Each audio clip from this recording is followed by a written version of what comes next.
Hi guys, today we got a Suzuki 2.2 horsepower 2-stroke. We're going to be doing a service on it, including a new impeller, new spark plug and a new gearbox oil. So yeah, not sure what year it is, it might say on here actually. No, just the serial number. Made in Japan. Nice little engine. Starts quite well. A little bit dirty, but it's in good nick really. So yeah, let's get to it. What should we do first? I think we'll do the spark plug first. It is, I'm not sure, NGK B5HS. That is the code for the spark plug.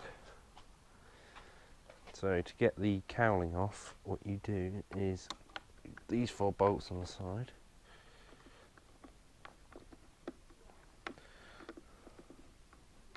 You do these bolts, and they're also some underneath. Right, so we're on the last bolt now.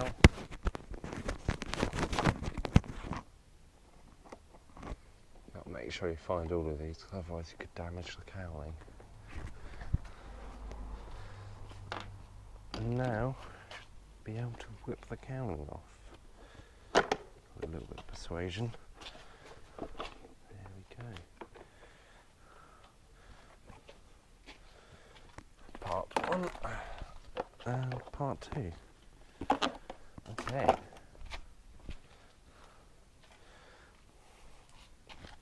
So here is the old spark plug. My spanner.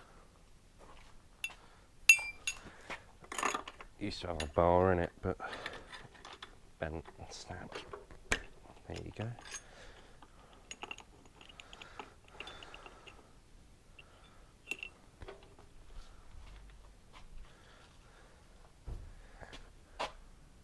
Not burning too badly.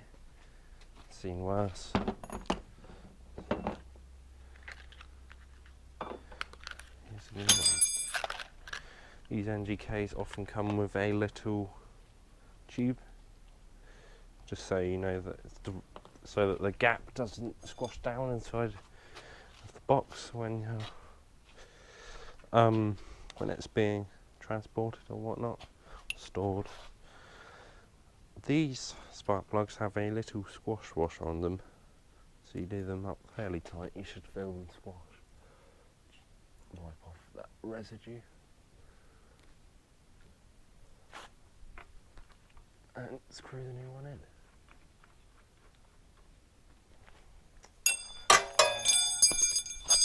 in. Ooh. Could have checked the gap, but generally they come fine, so not that worried. Just give it a good turn until you feel it start to really bite. That way you know that the wash has squashed completely down. It's not got to worry about that. Put the cap back on, and there we are. That's the spark plug done. Now for the impeller.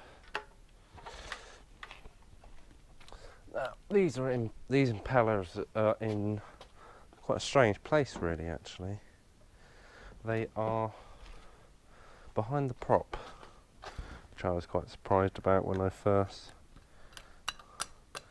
saw about this outboard, but quite common for the smaller ones. Old split pin, old prop. Now, 10mm spanner to undo both these nuts. Make sure you don't lose this keyway. Down here.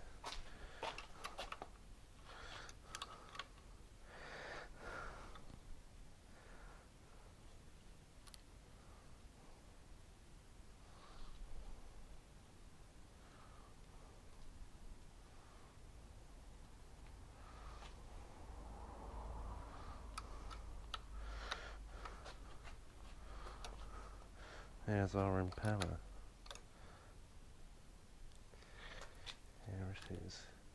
I didn't drop the nut first. That is. Here it is.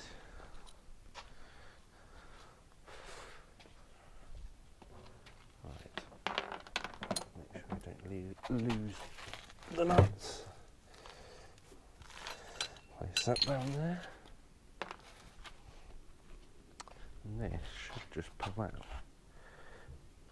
Might need the pliers for this because it's a little bit fiddly.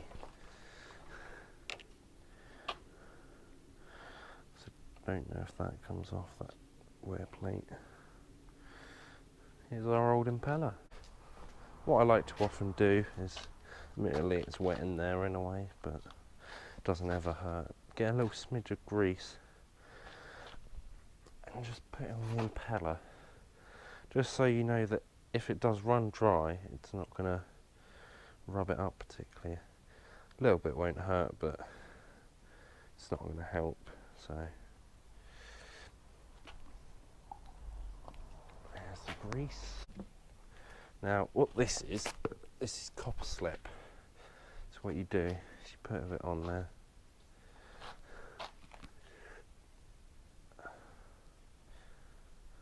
Fiddly. Yeah, so you put a bit on there and it basically fills the void and stops things rusting because it's got little bits of copper in it. It stops salt getting in there and blocking it up.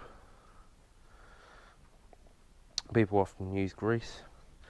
Grease will be much better than nothing, but the only trouble with grease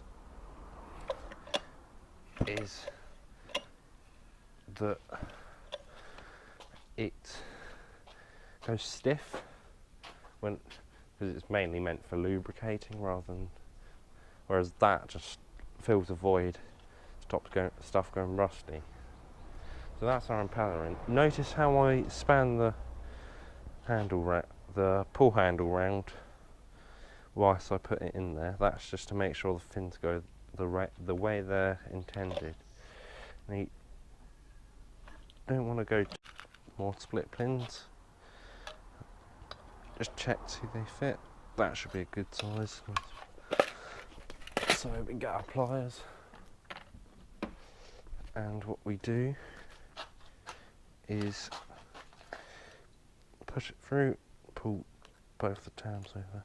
Don't have to do both the tabs, but now for the gearbox oil. To do this, you want a flathead screwdriver, nice thick one. Make sure you don't strip the threads.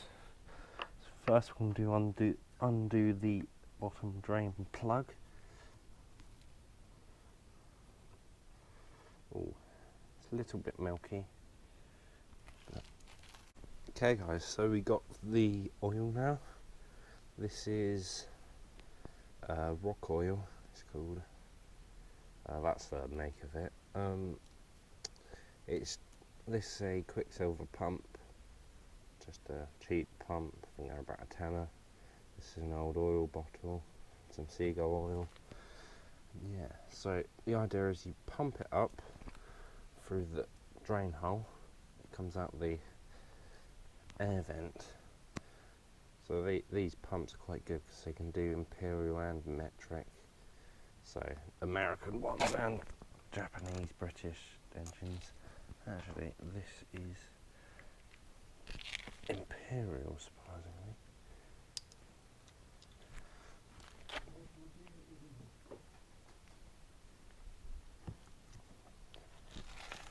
Be a little bit fiddly, but oh well. So what you do is you pump on this. There you go. So you pump on this until it comes out this top hole here. That's just old oil.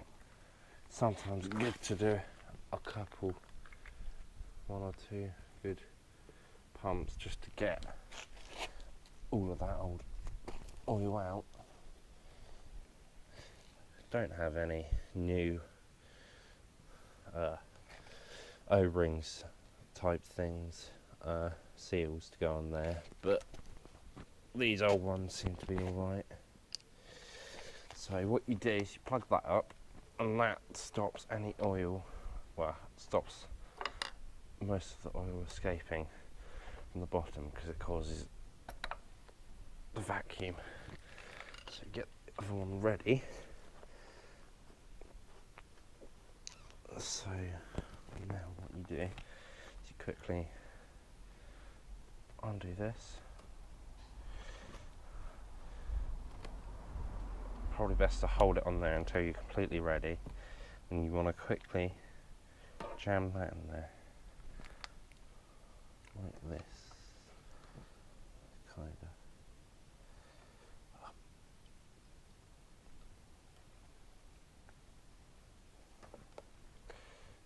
Yeah.